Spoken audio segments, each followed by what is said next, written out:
ए दुल्हा जी गोड़ के धोवाई जल्दी जल्दी 1051 रुपया निकाली।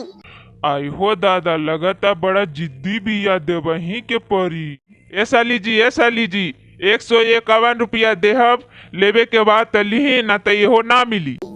अरे साखी, लगता कि दुल्हा के पास पैसा नइखे, तो चल गाड़ी सुना के असूल कर लिहल जाओ।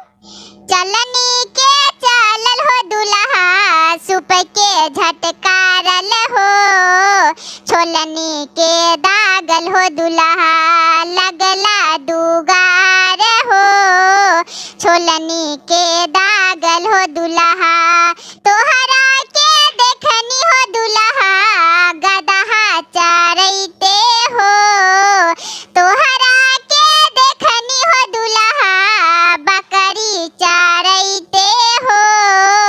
कैसे कैसे अइला हो दुल्हा, पापा के पसंद हो, कैसे कैसे अइला हो दुल्हा, भैया के पसंद हो, पापा के अखिया कटले रहे मधुमक्खिया हो, ओही आँखी अइली है साली, पापा के पसंद हो, तोहरा के देखनी हो दुल्हा, मछरी मारैते हो, तोहरा के देखनी हो दुल्हा,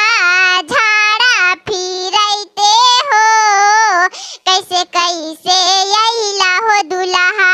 पापा के पसंद हो,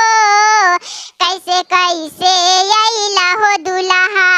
चाचा के पसंद हो, चाचा के अखिया कटले रहे मधुमक्खिया हो,